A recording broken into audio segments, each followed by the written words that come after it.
Oi, galera! A gente veio aqui para falar do movimento MTST, que é o Movimento dos Trabalhadores Sem Teto. Se você não sabe, você vai aprender agora com a Maria. Exatamente. O MTST, como a Maria já disse, é o Movimento dos Trabalhadores Sem Teto. Um movimento fundado em 97 por milhares de trabalhadores em busca de um direito constitucional, a moradia. Ele atua nas grandes capitais do país, onde há diversos trabalhadores que ganham somente um salário mínimo ou que não trabalham com carteira assinada, podendo ganhar até menos do que um salário mínimo. E não estamos falando de pouca gente, não. Falando na atualidade também, o salário mínimo é de R$ 1.320. E um apartamento de 40 metros em São Paulo, sabe de quanto? Você sabe? Não sabe? Não. É de R$ 1.158. E fazendo as contas, sobram somente R$ 162 para as contas de água, de luz, para farmácia, mercado. Então, muitas vezes, toda aquela população na rua ou morando de favor, que muitos denominam como vagabundos, são na verdade trabalhadores que precisam comer, mas não têm dinheiro para uma moradia. E vocês sabem o que é o déficit habitacional? Se não, eu vou falar para vocês. O déficit habitacional no Brasil, segundo o último levantamento da Fundação João Pinheiro, quer dizer que engloba dados de domicílios precários e com elevado custo de aluguel. Então, o que significa? Engloba dados de domicílios precários com elevado custo de aluguel. O termo déficit habitacional significa um determinado número de famílias sem moradia ou que vivem em condições de moradia precárias em uma região.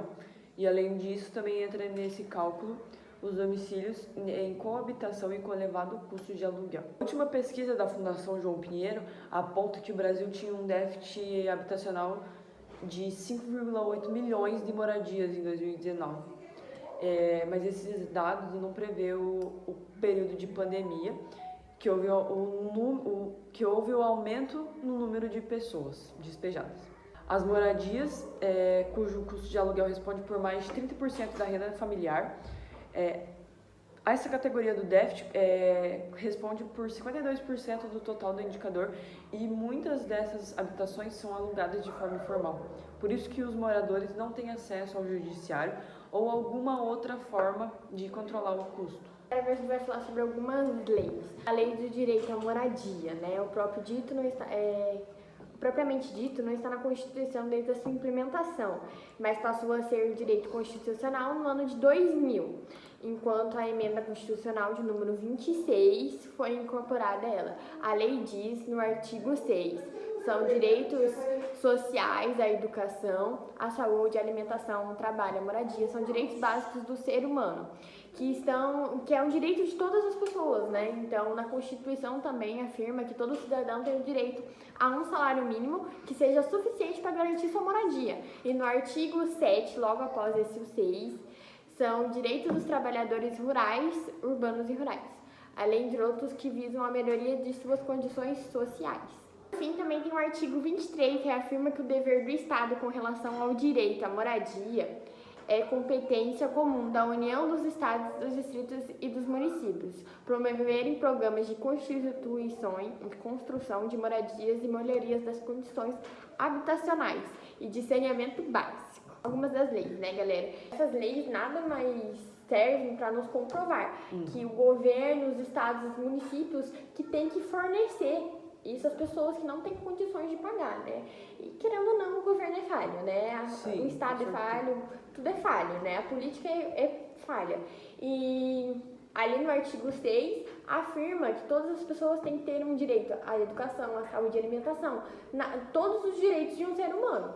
Mas a gente sabe que muitas das vezes não acontece esse direito. Quais são as políticas públicas que são possíveis para cumprir o direito à moradia? Então, a lei que foi incorporada à Constituição é clara, é dever do Estado garantir esse direito. Mas antes mesmo de do direito à moradia ser incorporado dela, o seu artigo 23, que foi aquele que eu acabei de falar, já considerava a garantia à moradia como um dever da União, do Estado e do município. E é de atribuição do governo federal a elaboração de políticas públicas, mas a lei afirma que esse dever deve ser uma tarefa dividida entre a União, os estados e os municípios. Então é um dever que não é só do governo em si, ele é um dever dos estados, dos governadores de cada cidade ali, Sim, de cada município. de cada município, os prefeitos de cada cidade que deveriam implementar esses projetos Prefeituras, né? em cada lugar. Então, a gente tem alguma reforma urbana, Letícia? Sim, nós temos várias reformas urbanas. No centro da luta, né, do MTST, a demanda por uma reforma urbana, né, ou seja, a reforma urbana objetiva, é democratizar o território da cidade. E para isso a reforma incluiria políticas, né? E essas políticas seriam conter a especulação imobiliária, né? Que o que seria elevação do custo de moradia. Segundo, combater a propagação de enormes lotes ociosos no meio de cidades e promover um melhor aproveitamento desse espaço. E terceiro, que é garantir o acesso à infraestrutura para além das áreas nobres da cidade, que por exemplo, levar saneamento básico para a periferia, que normalmente é a periferia que mais se ferra, né? Desculpa o termo, mas é a periferia que mais se ferra, que não tem, né, o direito de infraestrutura, de moradia digna e tudo mais. A gente tem algumas críticas ao movimento? Com Serem certeza. faladas? Com certeza a gente tem muitas críticas ao movimento, que frequentemente são atribuídos ao movimento dos trabalhadores sem teto, temos como os terroristas ou invasores, por muitas pessoas, muitas mesmo. O MTST não deve ser entendido como um movimento social como qualquer outro, logo não deve ter a liberdade de movimento social. A razão disso é que, de acordo com esses críticos, o MTST viola o direito à propriedade privada, o que não é verdade. Parte desses críticos entendem que o direito à propriedade privada é incondicional, ou seja, não aceita a condição da função social estabelecida pela Constituição Federal. Ou seja, eles compraram o local é deles e ninguém tira deles, que não é assim. Outros críticos, por não conhecerem a condição da função social da propriedade, acreditam que o movimento atua na completamente ilegalidade. Além disso, muitos críticos também acusam o MTST de manipular pessoas sem teto, forçando-as a comparecer em protestos e cobrando aluguéis de pessoas que vivem nos imóveis ocupados pelo movimento. Pura baboseira, né? Entretanto, o déficit habitacional no Brasil é um problema crescente, então é provável que o movimento de moradia, como as ocupações do MTST, continuem crescendo. O movimento ele não funciona a partir de invasão de privacidade ou qualquer coisa do gênero, de forma alguma. O movimento ele atua não invadindo, mas entrando em propriedades que têm a sua função social corrompida. Por exemplo, todas as casas pagam imposto, IPTU, IPTA, IPTV, IPTX, IPTQ, vários IPTUs. Vários. Mas muitos lugares não cumprem essa função, não pagam os impostos, então os locais abandonados, os imóveis abandonados de 10 a 20 anos que não pagam imposto, são meio que invadidos para forçar o governo a tomar uma previdência. Hoje no Brasil são 11 milhões de imóveis a situação, e muitos deles com dívidas absurdas de impostos e outros tributos. Em muitos casos, na verdade, a dívida constada é maior do que o valor do próprio imóvel. Então o movimento, como eu disse, ocupa esses espaços para pressionar o poder público a desapropriar e transformá-lo em moradia popular para o próprio governo. Isso também está na Constituição, do artigo 182, que o Estado desapropriar esses imóveis em troca de uma indenização justa. Se a dívida for maior do que o valor do próprio imóvel, ele deve ser retirado da posse de quem não paga. O movimento dos trabalhadores sem teto é um movimento de caráter social, político e popular, fundado em 1997, que advoga principalmente o direito à moradia, pela reforma urbana e pela diminuição da desigualdade social. Inicialmente organizado como um setor urbano do Movimento dos Trabalhadores Rurais Sem Teto, o MTS, que é um outro movimento parecido, mas diferente. Sem terra, né, no caso? Sem terra, perdão. É um movimento igual, mas diferente. Numa época em que a população brasileira se concentrava cada vez mais nas cidades, o MTST surgiu em decorrência das dificuldades encontradas com a falta de moradia adequada nas periferias dos grandes centros urbanos. Sua forma de atuação principal é a ação direta, através da ocupação de bens imóveis que não atendem à sua função social. Letícia, o que você poderia falar pra gente sobre o MTST no coronavírus, o que aconteceu, como eles estavam fazendo para ajudar as pessoas nesse Se eles momento mais ajudaram em difícil. alguma coisa. O mundo passou por uma grande crise sanitária, né, que foi a pandemia do Covid, né, todo mundo sabe, impossível ninguém saber. E nesse momento, né, cresceu em diversos países. Uma doença iniciada no Brasil, de classe média alta, né, no Brasil. Os casos se espalharam e chegaram na periferia. Infelizmente, as pessoas da periferia sofreram também os impactos, né, da pandemia. E os impactos da doença e do isolamento são perceptíveis e a previsão que se tornem muito piores, né, tornaram muito piores.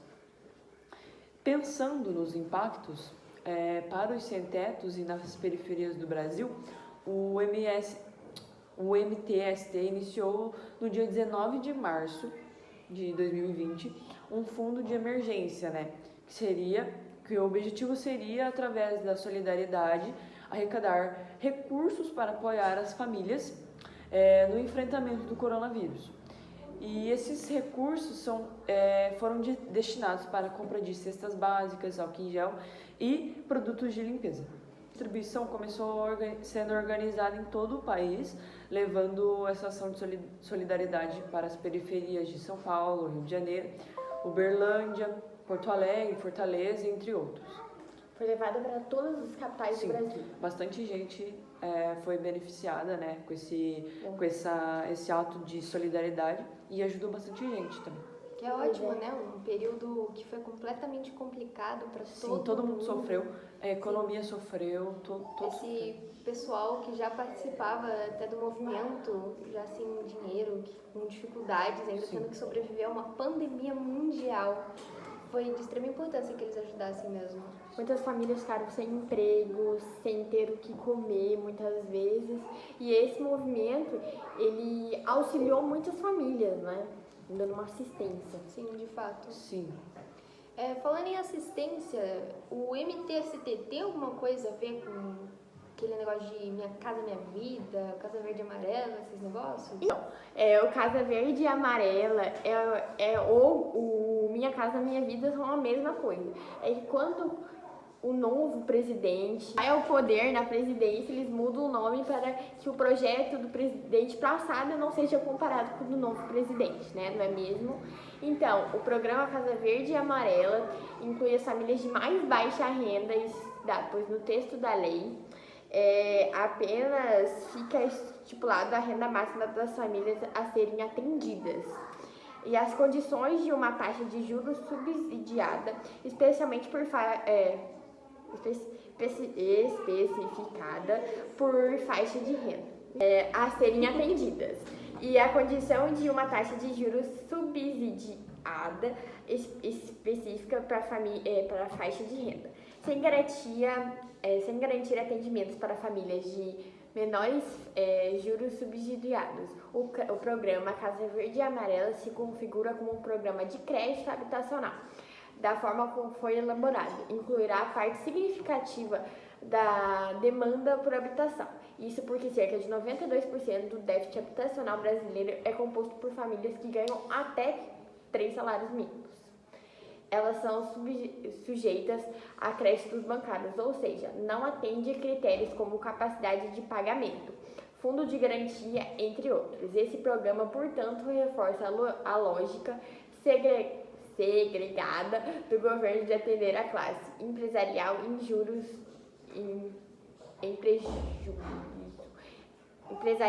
prejuízo dos direitos sociais. Além disso, meus amigos e amigas, cansei de falar. No texto da lei, incorpora-se a possibilidade de mobilizar terrenos da União para a construção de unidades por parte dos agentes privados envolvidos. E essa possibilidade se dá sem que haja qualquer direcionamento dos usos desses terrenos com propriedade da União. para as faixas de renda mais baixa, ou seja, mobiliza-se o fundo público para possibilitar rentabilidade nas operações, ao invés de destinar o uso para atender as demandas mais vulneráveis.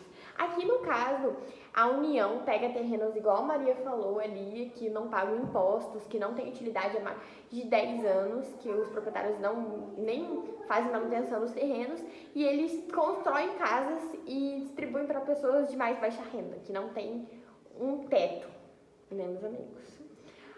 A princípio, o Programa Social de Moradia deve alcançar a família de mais baixa renda que está à margem do sistema de crédito. E esse atendimento só se faz possível por meio de subsídio direto. O crédito subsidiado não é o suficiente e não responde à real demanda por habitação no Brasil. Então, o crédito bancário ele acaba não atendendo todas as pessoas necessitadas. Ele atende uma maioria e a minoria fica de fora desse crédito. O programa não dá conta, precisa de uma reforma, né? Vamos falar o português real mesmo. Qualquer projeto do governo precisa de uma melhoria, incluindo esse, né? Um pouquinho ali, um pouquinho aqui, muda muita coisa. Maria, eu tenho uma pergunta. Fala. Qualquer pessoa pode participar desse Casa Verde e Amarelo ou não? Como que funciona? Então, o Minha Casa Minha Vida, ou Casa Verde e Amarela, ele é um programa para as pessoas que recebem menos de 3 salários mínimos. E funciona assim, essas pessoas não têm uma casa própria, elas pagam aluguel a vida inteira e elas recebem menos de 3 salários mínimos. Elas se inscrevem nesses programas e acabam pagando elas pagam um preço mais em conta nessas casas e elas acabam pagando suas próprias casas, no caso. E o Minha Casa Minha Vida, ele auxilia nas pessoas que participam do programa de baixa renda e facilitam para elas facilitam para essas pessoas comprarem casas a preço mais baixo. Entendi. Então, se nós três se juntar, a gente consegue participar.